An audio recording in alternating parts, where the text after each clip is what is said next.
நான் வினோதை சித்தம் பண்ணிட்டு உங்ககிட்ட சொன்னதுதான் திரும்ப சொல்றேன். காலம், நம்ம எதுக்கு வேணாலும் ஆசைப்படலாம்.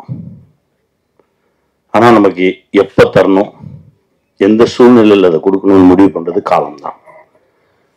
ஏன்னா கடந்த ஒரு வாரமா பயணங்கள்ல இருக்கும்போது எல்லாமே ஃப்ளைட் லேட்டாவே இருந்தது. இன்னைக்கு மட்டும்தான் நான் வேணும் இல்லை. ஏன்னா காலதாமதம் ஆயிடக்கூடாது, சரியா போயிடணும், சரியான நேரத்துக்கு போய் நிக்கணும் அப்படின்றதுக்காக வேணும். இன்னைக்கு கரெக்ட் டைம்ல எடுத்துட்டாங்க. ஒரு சில நேரத்தில் நம்ம போகும்போது எல்லா டிராஃபிக் லைட்டுமே வந்து கிரீன்ல இருக்கும். அது எல்லாமே காலம்தான், காலம் முடிவு பண்றதுதான். இதை நான் ரொம்ப நம்புறேன், இந்த நொடி வரைக்கும் நம்புறேன். ஏன்னா பல எதிர்பாராத அதிர்ச்சிகளையும் ஆச்சரியங்களையும் நமக்கு காலம் கொடுத்துக்கிட்டே இருக்கு. ரொம்ப சந்தோஷமா இருக்கு இந்த நிகழ்வு. ஒரு இயக்குனருடைய 3 படைப்புகளை பார்த்தா போதும் அந்த இயக்குனருடைய கேரக்டர் தெரியும்னு சொல்லுவாங்க. அது இயக்குனருக்கு மட்டும் இல்லை, தயாரிப்பாளருக்கும் பொருந்தும் நான் நினைக்கிறேன். அப்படிதான் நான் என் தம்பி சுரேஷை பார்க்குறேன். அவர் எடுத்திருக்க திரைப்படங்களை எடுத்து பார்க்கும்போதே அவர் யாருன்னு நமக்கு தெரிஞ்சது. அவரோட பயணம் பண்ணணும்னு ஒரு ஆசை வந்தது. அந்த மேடையில தேவு சாரை பார்த்தோன்னு இன்னும் கூடுதல் சந்தோஷம். யார் யாரோட சேரணும்னு ஒன்று இருக்குல்ல, ரொம்ப மகிழ்ச்சி சார், ரொம்ப சந்தோஷமா. தம்பி வி ஹவுஸ் வந்து இந்த சினிமா இருக்கிற வரைக்கும் இருக்கும். ஒரு நல்ல படைப்பு எடுக்கணும் அப்படின்னா வி ஹவுஸ் போகலாம் அப்படின்ற ஒரு நம்பிக்கை வரும். ரொம்ப சந்தோஷமா இருக்கு. அப்போ அண்ணன் தம்பிராம அண்ணன், அவரை பத்தி நான் சொல்லணும்னா பேசிக்கிட்டே இருக்கலாம். எந்த கதை எழுதினாலும் என் அண்ணனை வச்சுதான் எழுதுவேன். நான் இப்போ கூட ஒரு கதை எழுதி முடிச்சேன், அண்ணனை வச்சுதான் எழுதுவேன். நாங்க 2 பேரும் சந்திச்சோம்னா கதைகள் மட்டும்தான் பேசிக்கிட்டே இருப்போம். ஒரு 5 நிமிஷத்துல நான் ஒரு கதை சொல்லுவேன், அப்புறம் அண்ணன் ஒரு கதை சொல்லுவாங்க. மாறி மாறி மாறி கதைகள் தான் போயிட்டு இருக்கும். அதுல இந்த சமூகத்துக்கு ஏதாவது ஒன்று சொல்லிடுவோம். ஏன்னா நமக்கு இவ்வளவு பெரிய இடத்த கொடுத்த சினிமா மூலமாக நாம் ஏதாவது ஒன்று சொல்லிடுவோம்னு சொல்லி முயற்சி பண்ணிட்டு இருக்கதான். இப்போ ஆல்மோஸ்ட் ஒரு 10 படம் பண்ணுவேனே அப்படின்னு நான் பேச்சுக்கு சொன்னேன். இப்போ 5வது படைப்புக்கு வந்திருக்கோம். இன்னும் 5 படம் இருக்கு. அதற்கு மேலும் ஒரு ஆசை இருக்கு. அது நடக்கும் நம்புறேன். என் அண்ணன் கையை பிடிச்சிட்டு அப்படியே வந்துடுவேன். ஏன்னா எனக்கு அவ்வளோ எனக்கு பெரிய அறிவாளி எல்லாம் கிடையாது நான். ஏன்னா அடிக்கடி நான் சொல்லிட்டே இருப்பேன், கொஞ்சம் இன்னசென்ட்டா இருங்க, ஒரு சில விஷயம் தெரியாம இருக்கட்டும். ஏன்னா நிறைய விஷயம் தெரியாம இருக்கிறவங்க ஜெயிச்சிருவான். நீங்க கவனிச்சு பாத்தீங்கன்னா தெரியும். எனக்கு எல்லாம் தெரியும்னு சொல்லுவோம் தான் மாட்டிட்டீங்க, முடிச்சதில் நின்றுட்டு இருக்கோம். எனக்கு ஒண்ணுமே தெரியாதுங்க, நான் அப்படியே போறேன். போகும்போது யாராவது வந்து என் கையை பிடிச்சி கூட்டிட்டு போயிடுவாங்க அப்படின்னு நான் நிறைய நம்புறேன். அப்படிதான் இந்த மொமெண்ட் வரைக்கும் என் வாழ்க்கையில் நடந்திருக்கு. அதை இன்னும் நான் நம்புறேன். அது என் அண்ணன் கையை பிடிச்சிட்டு நான் போகும்போது ரொம்ப தைரியமா போவேன். இந்த உலகத்துல நான் எந்த டாபிக் பேசினாலும் என் அண்ணன்கிட்ட பேசலாம். நீங்க அரசியலா பேசலாம், சினிமாவா பேசலாம், இலக்கியமா பேசலாம், எது பேசினாலும் அண்ணா அதுல இருந்து தனியா மொத்தமா. இப்ப நடிகரா இருக்காரா, அது அப்படியே தள்ளி வச்சுட்டு இலக்கியவாதி ஆவார், ஒரு அரசியல்வாதி ஆவார்.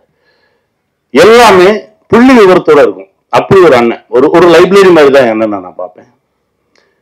என் தகப்பனா பார்த்திருக்கேன், என் அண்ணனா பார்த்திருக்கேன், ஒரு குருவா பார்த்திருக்கேன். நான் எப்படி பார்த்தாலும் எனக்கு அப்படி தெரிவார். அதான் என் அண்ணன். ரொம்ப சந்தோஷம். இந்த காலகட்டத்தில் உங்களோட பயணப்படுறது ரொம்ப மகிழ்ச்சியா இருக்குங்க. என் பிள்ளை அதாவது இதோட ஒரு படம் நான் நடிச்சேன். ஆட்டோ இருக்குல்ல, ஆட்டோ போயிட்டு இருக்கும்போது இந்த வாசல் வழியா கிளம்பி அந்த வாசல் வழியா வரணும். வந்தாரு. எப்படி எந்த டைமிங்ல பண்றாரு ஒண்ணுமே புரியல. அதற்கு பிறகு ஒரு ஷார்ட் கம்போஸ் பண்ணிருக்காங்க. கார் வரும், கார் வந்து அப்படியே காரை தாண்டி நான் வரேன்றாரு. அண்ணன் சொல்றாரு, கனி சொல்றா அவனை பண்ண வேணான்னு சொல்லு, இல்லைன்னா டூப் வச்சு பண்ணலாம் சொல்லு, ரோப் கட்டிக்க சொல்லு அப்படின்னு. ஞாபகம் இருக்கா? நான் கூப்பிட்டு அப்படியே எப்படி சொல்றது, நான் சொல்றேன் என் தம்பி வேணாமே, ரோப் கட்டிக்கலாம். இல்லை நான் வந்துடுவேன். அந்த நம்பிக்கை இருக்குல்ல, அதாவது ரொம்ப தகுதியான ஒரு நடிகன். ஃபைட்டா பண்ணுவார், டான்ஸா பண்ணுவார், நடிக்கணுமா சூப்பரா நடிப்பான். எல்லா தகுதியும் வந்து என் தம்பிக்கு சரியான ஒரு கதவு திறக்கலையே அப்படின்னு நினைச்சிருந்தேன். முதல் கதவு திறந்தது எங்க அர்ஜுன் சார் மூலமாக. ரொம்ப சந்தோஷமா இருந்தது. ஐஷு வந்தாங்க. 2வது கதவு இது இயக்குனராக அடியெடுத்து வச்சிருக்கான். இதற்கு பிறகு நான் சொல்லிக்கிட்டே இருப்பேன், பார்க்கும்போது சொன்னேன், நீயே எழுது, உன்னுடைய பிளஸ் என்ன, உன்னுடைய மைனஸ் என்ன ஒதுக்கி வச்சிரு, உன்னுடைய பிளஸ் வச்சு எழுது, கூடவே நிக்கிறேன், எடுப்போம், நம்முடைய எல்லா தகுதிகளையும் வச்சு சரியான ஒரு படைப்பை கொடுப்போம். அடுத்த படைப்பு அதுவா இருக்கணும்னு நான் ஆசைப்படுறேன். செய்வோம். ஏன்னா அவருடைய உழைப்புக்கும் ஒழுக்கத்துக்கும் இன்னும் பெரிய பெரிய தளங்கள்ல என் தம்பி வந்து நிற்பான். கூடவே நானும் நிற்பேன். வாழ்த்துக்கள் தம்பி. ராஜா கிளி எங்க அண்ணன் பல முறை பேசும்போது பல கதைகள் சொல்லியிருக்கான்னு சொல்லல. அந்த மாதிரி இது ஒரு கதை, நிறைய நிஜங்கள் பேசக்கூடிய ஒரு கதை.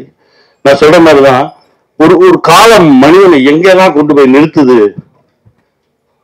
நீங்க எவ்வளவு நல்லவங்களா வேணாலும் இருங்க, ஆனால் இந்த உலகத்திலிருந்து தப்பிச்சு போயிடவே முடியாது. என் நண்பன் தாமிரா ஒரு கவிதை எழுதினான், இந்த உலகில் இருந்து யாரும் அவ்வளவு எளிதில் தப்பி சென்று விட முடியாது. நீ பதில் சொல்லிட்டு தான் போகணும். அப்படிதான் இந்த கதை. இவ்வளவு சொன்ன போதும் இல்லைன்னே இவங்களை பேசணும். இதான் காலத்துக்கிட்ட பதில் சொல்லாம யாருமே தப்பிச்சு போயிட முடியாது. ஒரு காலம் நம்மளை எங்கெல்லாம் கொண்டு போய் நிறுத்தும். அதனால முடிஞ்ச வரைக்கும் உண்மையா இருந்துருங்க, எளிமையா இருந்துருங்க. காலம் நம்மளை கைப்பிடித்து தூக்கி செல்லும்.